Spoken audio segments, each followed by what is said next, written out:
Dale Porco, pessoal, tudo bem com vocês? Queria falar no vídeo de hoje um pouquinho sobre a belíssima vitória do Verdão, né, contra o São Paulo aí, no sábado, lá em Barueri, né, 3-1 vencemos. E um pouquinho também a gente tem a dizer aí sobre alguns assuntos de mercado do Palmeiras, né? Não é tanta coisa que temos recentemente, né? Deu uma esfriada, né, esse assunto de mercado do Palmeiras nos últimos dias, mas são assuntos ainda assim relevantes para a gente tratar aqui no vídeo de hoje, beleza, pessoal? Então, para você aí que é novo, tá passando aqui pela primeira vez ou recém-inscrito, agradeço muito o apoio, agradeço a você que está por aqui, que quer conhecer, pô, curta, se inscreva, ajude-nos aí a crescer, né? Espalhe a palavra aí para que, quem sabe, a gente alcance mais e mais pessoas aí. E, né, temos esse espaço aberto maravilhoso aqui para sempre estar falando do futebol brasileiro e do Verdão, né, pessoal? Então, sem mais delongas, vamos falar do assunto do dia, que é a brilhante vitória do Verdão, né? 3-1 em cima do São Paulo, né? O segundo clássico que o Palmeiras vence nesse ano, né? Então, tivemos aquela vitória magra, né, contra o Santos, 1-0, e agora vencemos o São Paulo também no jogo de 3-1 em que tivemos bons e maus momentos, né? Eu entendo que algumas coisas ficaram muito bem claras, né, para o Palmeiras, para o palmeirense, né, em si, né, que anda sofrendo, né, com o mau futebol que o Palmeiras vem praticando nos últimos anos, né. Temos alguns relances, um ou outro jogo ali bem interessante, né, que o Palmeiras acha saídas, né, os jogadores se encontram em campo, coisas bonitas, saem gols, né, como a gente teve uma boa fase no ano passado ali, né, uns 10 jogos do Brasileiro, uma parte da Libertadores, que a gente vem jogando futebol legal, goleou todos os adversários basicamente, um time que não parava de atacar, né, sempre buscando gol, buscando gol, buscando gol, e depois, obviamente, vocês sabem que tivemos uma queda vertiginosa, né, vários atletas pararam de produzir, e da maneira que estavam produzindo naquela época, né, e o time caiu muito de produção numa hora muito ruim, né, próximo aí a final da Liberta, né? E a fase final do Brasileirão, né? Que foi decadente, né? Podemos dizer assim. Então, quando a gente lembra daquele momento do Palmeiras, a gente sabe, a gente percebe que com os jogadores que temos, a gente tem condições de fazer um futebol legal, bonito, encantador, envolvente, né? De posse de bola, troca de passes, né? De ofensividade, né? De pontas que vão para cima, de buscar a linha de fundo, de colocar os nossos atacantes em condições de fazer o gol, né? E no jogo contra o São Paulo a gente viu um começo meio turbulento, em que o Palmeiras demorou para se achar em campo, né? Acabou ali por até de bobeira dando alguns espaços para o São Paulo, né? Algumas oportunidades deles finalizarem, deles saírem em condição ali na cara do gol. Não sei se foi uma demora mesmo ali do encaixe na marcação, né? Mas a gente não começou tão bem, né? Uma coisa que ficou muito clara desde o início da partida é que o Palmeiras tem mais qualidade que o São Paulo, né? E que por mais que o São Paulo começou com alguns chutes, algumas chances de gol, o Palmeiras era muito mais perigoso quando acertava uma ou outra jogada, né? Dois, três passes certos, saia na cara do gol, tinha condição de chutar, né? De fazer o gol com muito mais perigo. Tanto que saímos na frente, né, no placar, mesmo o São Paulo tendo começado um pouquinho melhor, né, perdendo ali alguns gols, né, mas a gente começou ali se encontrar no início da partida, né, a primeira troca de passes que aquele elenco do Palmeiras, né, fez, se aproximando ali, Maurício, Flaco Lopes, Andreas, o Marlon, saiu uma jogada muito legal e um gol de perna direita, né, do Maurício que chutou bem no cantinho, né, então já desde o início da partida ficou muito claro que quando o Palmeiras se encontra em campo, quando os jogadores se aproximam, a qualidade prevalece. A gente tendo ali no meio-campo, né? O Maurício próximo ali do Marlon, do Andréas, o Flaco vindo buscar, o Sousa participando. Quando esses jogadores se encontram, né? E a troca de passe sai, a qualidade aparece de todos eles. E aí a gente vê como o Palmeiras é superior ao São Paulo. Agora, quando isso não acontece, quando aconteceu isso por muitas vezes na partida, o Palmeiras passa a errar muitos passes, passa a querer começar a lançar, né, os jogadores de ponta acabam se afundando muito na parte defensiva, né? Ficam mais preocupados em marcar do que aparecer no ataque, do que partir para cima, né, para criar uma dificuldade para a defesa. A gente sente, a gente sofre. Agora, quando os jogadores se encontram, prevalece a qualidade, né? E foi assim que abrimos o placar. Então, o Maurício fez 1-0. Depois o Palmeiras deu uma esfriada novamente, passou a errar um passe ou outro bobo ali, deu a oportunidade do São Paulo fazer um gol de escanteio, uma bobeira, né? A gente tá com essa bola alta na área muito ruim, né? A gente vem tomando gols dessa maneira desde o ano passado, que tomamos em 2 jogos, né, de maneira ridícula, gols de lateral, né? E aquele gol ridículo também na final da Libertadores que o Danilo fez, que foi abandonado, né? A marcação dele ali foi uma vergonha aquele gol. Então, é algo que precisa ser melhorado. Eu não sei se é posicionamento, não sei se é escalação, né? Não sei se é porque é início de temporada, mas a gente, como eu falei, já terminou ela meio ruim nessa questão da fase defensiva aérea, né? Então é algo que a gente precisa melhorar, talvez encontrando uma dupla legal pro Gomes ali, porque oscilam, né? Murilo, Fux, ninguém se firma ali, Benedetti.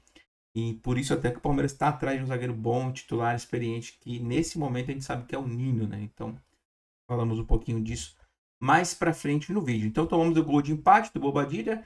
Entendo que foi falha do Carlos, né? Do Carlos Augusto, né? O goleiro do Palmeiras. Mas é, passou embaixo da perna dele, né? Então é muito difícil que o goleiro grande como ele é tenha um reflexo tão rápido para fechar as pernas. Eu entendo, né? E não é simples pegar essa bola, mas eu entendo que ele falhou também, né? Ele é grandão. Falei Carlos Augusto, desculpa, Carlos Miguel, goleiro do Palmeiras. Ele não conseguiu fechar as pernas a tempo, né? Tava em cima, o Bobadilha. Ele mesmo chuta ali a grama, né? Bate no chão na hora que ele toma o gol, porque ele sabe que ele falhou, né? Foi rápido, mas ele, do tamanho que ele é, ele não pode tomar esses gols, cara.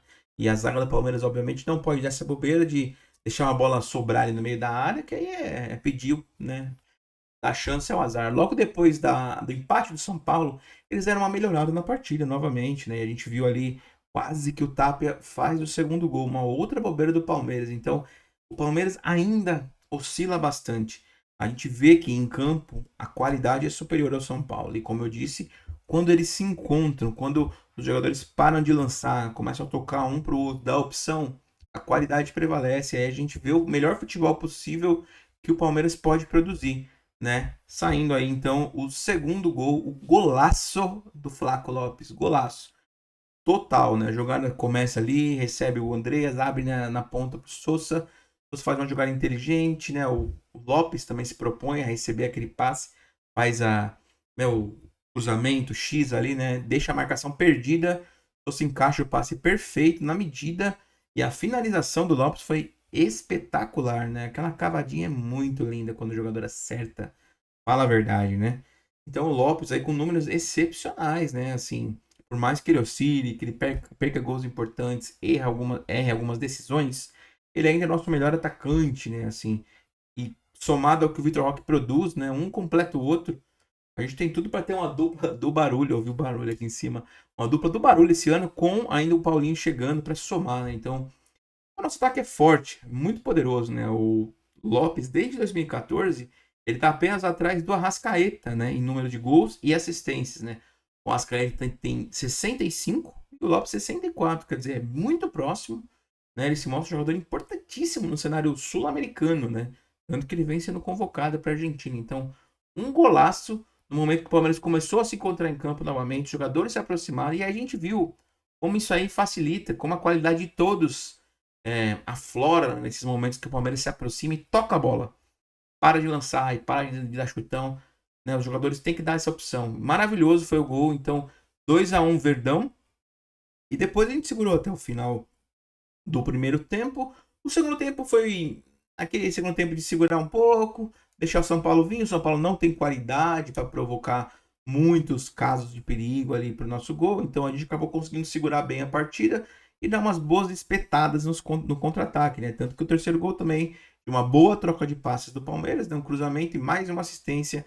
Lopes ajeitando para o meio da área ali, né? O Kelvin, quem diria, fazendo o primeiro gol pelo Palmeiras. Tomara que dê confiança para ele, né, voltar a recuperar o melhor ritmo dele, porque eu acho que ele é um bom lateral, acho que precisa melhorar na fase defensiva, mas ofensivamente falando, ele é muito bom lateral. Ele sabe atacar, sabe cruzar bem, então há pontos de melhora, mas bom que saiu esse gol dele, né? E o Palmeiras basicamente nesse momento liquidou a partida, né, com o terceiro gol, porque aí não tem o que fazer, né? O time de São Paulo estava mortinho em campo. Palmeiras fez aquelas substituições, né, para tentar manter o ritmo, colocou um pouquinho o Vitor Roque, correu bastante, mas a partida acabou 3-1 Verdão, né? Então, achei uma boa vitória, achei que trouxe coisas interessantes pra gente, né, pra gente relembrar esses bons momentos do time do Palmeiras de futebol, né?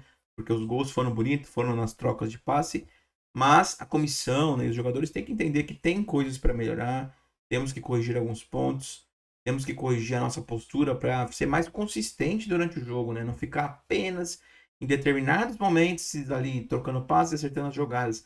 Temos que ser consistente, né? Fazer isso sempre, né? Dominar o adversário sempre, querer ter a bola, ficar com a bola no ataque, trocar passes, ter paciência de encontrar a melhor jogada, né? Porque ora vamos encontrar times que jogam, que querem ganhar, né? Que é equilibrado, né?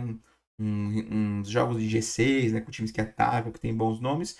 E ora vamos jogar contra times que vão se trancar totalmente atrás. E aí tem que ter paciência. Tem que ter a posse de bola, tem que trocar passes e tem que finalizar, tem que chegar no gol. Então, foi positiva demais a vitória, né? O segundo clássico que a gente vence. E foi bom para recuperar, né, daquela pancada que tomamos do Novo Horizontino, dos 4-0, né? Então foi maravilhoso ter vencido e se preparar para o brasileiro, né? Que começa amanhã, quem diria. Vamos a Minas jogar com o Galo, que vem de um ótimo jogo, né? Uma partida feita ali contra o time do Cruzeiro, né? Que na mão do Tite, por enquanto, nada, né? O Gerson estreou perdendo, agora o segundo jogo tomaram a virada, né? O Hulk, né? Não para de fazer gol, não importa a idade, o cara é um tanque de guerra. Então, vai ser um jogo perigoso. O Atlético se reforçou também, né? Trouxe alguns jogadores interessantes pro meio, pro ataque, para as laterais. Então, não será fácil. Acredito que pela vitória no clássico, né? Vai estar lotada a arena do Atlético Mineiro para começar bem o brasileiro. O Palmeiras vai jogar no seu estilo, até gosta, né, de jogar bem fora de casa, né, um dos visitantes mais incomodam, né, todos os adversários assim, no geral, né, sul-americano, brasileiro.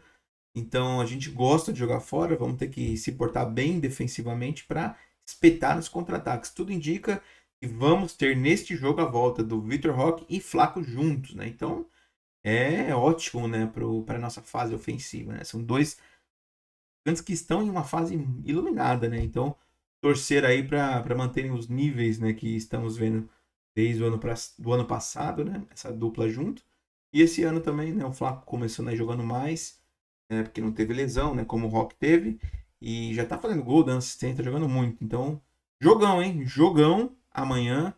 Vamos tentar começar com o pé direito, né? Porque esse ano, desde janeiro, temos Brasileirão, então cada pontinho aqui a gente sabe como faz falta lá na frente, né? Ainda mais vem do ano passado, né? A gente perdeu o campeonato por tão pouca diferença de pontos e tantas bobeiras a gente deu. Isso que a gente só lembra ali do finalzinho do campeonato, né? As bobeiras, não ganhamos Vitória em casa, não ganhamos Fluminense em casa, jogamos com reserva contra o Grêmio fora, mas pegando todo o campeonato, perdemos ponto para alguns times que foi inadmissível, né? E aí faz falta no final. Então, o Verdão precisa entrar ligado, beleza, pessoal? Então, essa é a minha opinião do jogo contra os Tricas. Valeu. Pontos positivos e negativos. Acho que a comissão vai entender, né, o que precisa corrigir para a estreia do Brasileirão. E vamos que vamos. Torcer para uma bela partida aí contra o Galão, beleza? Falando um pouquinho de mercado da bola, a gente tem alguns assuntos aí, né, não tão legais e positivos pra gente, né? Um deles é o Almada, né, que estranhamente depois da negociação com o Palmeiras passou a jogar de titular, né? O Simeone passou a defender o cara, passou a dar chance e ele passou a mostrar futebol, né? Ele fez boas partidas em sequência, na última agora no fim de semana fez um grande jogo, fez um golaço e também declarou que quer ficar, né? Então acho que ele vai aproveitar a onda que ele vem ganhando oportunidade e vai continuar jogando, porque a Copa tá logo aí, né? Acho que o Simeone tá vendo também como ele é bom e talvez vai dar mais chance para ele mostrar o seu futebol. Então eu entendo que pelo menos até o meio do ano é muito difícil tirar o Almada de lá. No meio do ano, depois da Copa, é outros 500, né? Pode ser que coisas interessantes aconteçam, né? É o fim de temporada europeia, então os jogadores acabam ficando mais fáceis de entrar, de sair dos clubes. Pode ser que a gente volte a falar de Almada em junho, julho, né? Na verdade, pós-Copa. Mas, por enquanto, muito difícil que ele chegue. A gente já esperava isso, né? Então, Infelizmente, não é dessa vez que veremos o Almada com a camisa do Verdão, né? Mesma situação do Arias, né? Que também dizem que está negociando, que o Palmeiras está próximo, que chegou a um denominador comum ali com os empresários dele, com o Wolverhampton, mas não fez a proposta. Não sei se o Palmeiras ainda está com budget, né, para entrar forte aí com uma primeira parcela, né, de uma oferta aí de 14, 18 milhões de euros, porque tá vendendo jogadores, né, então tá meio complicado. O Facundo já saiu do Verdão, né, e agora o John, né, é um outro assunto que nós temos aqui também, foi vendido, né, para o Zenit por um valor excelente, né, para o Bragantino, e veio aqui, pagou barato nele, assim, né, em torno de 6 milhões de euros, coisa assim. O Palmeiras foi inteligente de manter 20%, né, porque ele poderia se valorizar, e aconteceu. Em apenas, o que, um ano, não sei se deu um ano e meio, não chegou a um ano e meio, John se valorizou muito e jogou muita bola no Bragantino, assumindo a 10, meio campo, troca de passes, gols, eram os artilheiros do Paulistão, então assim, tava voando John, né? Uma pena ele não ter conseguido render no Verdão esse futebol, porque ele é um bom jogador. O Abel falava lá atrás, ó, John, gente, ele tem potencial para ser um dos maiores do mundo. Quando ele falou isso, eu falei, meu Deus, não é possível. É esse cara mesmo? Que a gente viu entrar, ser titular, e não conseguia desempenhar nada. Não sabemos se o Abel não conseguiu ajudá-lo a jogar em sua melhor posição. Ele realmente sentiu o profissional, né? Ficou muito nervoso. Mas assim, futebol, temos tempo, né? Ele pode jogar lá fora. Quem sabe no futuro ele não volte para uma segunda chance, né? De mais experiente e mostrar o seu valor aqui, né? Porque é cria da casa, né? Eu entendo que ele deva ter algum sentimento, sim, pelo Palmeiras, né? A gente teve casos similares aí. Um exemplo, o Arthur, né? O Arthur sempre foi bem na base, no titular não foi tão bem. Emprestamos pro Londrina, aí ele voltou pro Palmeiras, jogou um Paulistão, depois o Bragantino levou e jogou lá por anos no Bragantino, voltou pro Palmeiras, fez um ano legal, foi campeão brasileiro e depois saiu de novo, mas é um jogador que voltou ao Palmeiras, né? Quem sabe a gente não tem aí o prazer de ter o John vestindo a camisa do Verdão no futuro, né? Eu queria ver ele jogando mais leve, né, com a nossa camisa, porque ele tem técnica, tem inteligência, né? Um bom jogador. Vamos ver aí como ele vai desempenhar no Zenit, né? Se ele vai conseguir ir bem para buscar depois, quem sabe, pular para uma outra liga. Não se sabe. Mas o Palmeiras, com 20%, né, que ainda tinha do John, acabou por arrecadar aí próximo de 25, 27,5, né? Um dinheiro legal, né? Que entra aí de surpresa, né? Porque a gente não esperava uma venda pro Zenit para valores exorbitantes assim. Então, interessante, né? Sabemos que o Palmeiras tem interesse em usar esse valor para abater, né, o valor do Nino, né, e quem sabe trazê-lo já de imediato. O que a gente ouve falar, né, já até comentei em outros vídeos, é que o Zanetti prefere negociá-lo no meio da temporada. Agora não queria abrir mão dele, então aí vai de conversa, aí vai de negociação, né, aí vai de colocar mais um dinheiro, de dar uma preferência em alguma outra joia da nossa base. Tem que saber conversar, tem que saber negociar. Esses russos são complicados, beleza, galera? Então, John se foi. E é isso, pessoal. Acho que o que tenho para falar da parte de mercado é essa, né? Comentei um pouco sobre o Arias, mas não temos novidades sobre esse caso. Nino também na mesma, né? A gente sabe que meio que fechado, mas depende dos entes liberar, eles não querem liberar, então tá enroscado. O Veiga também não tivemos novidade, apenas sabemos que o América do México está muito interessado ali, conversando com seus representantes para levar para o empréstimo com cláusulas de compra, obrigação de compra, né, cláusulas fáceis de atingir. O Abel disse que conta com o Veiga, mas a gente não sabe como vai desenrolar essa história. Então, é isso, pessoal. Espero que tenham gostado do conteúdo do vídeo de hoje. Se gostou, de novo, se inscreve aí, compartilha, vamos fazer esse canal crescer, vamos fazer esse canal bombar. O Verdão merece, o Dali Porco merece, beleza, pessoal? E não esquece, comenta aí o que você achou do papo de hoje, das notícias de mercado, da vitória do Verdão e o que você espera da estreia do Campeonato Brasileiro do Porcão, beleza? Então é isso, pessoal. Tenha um ótimo dia e vamos lá. Dale Porco!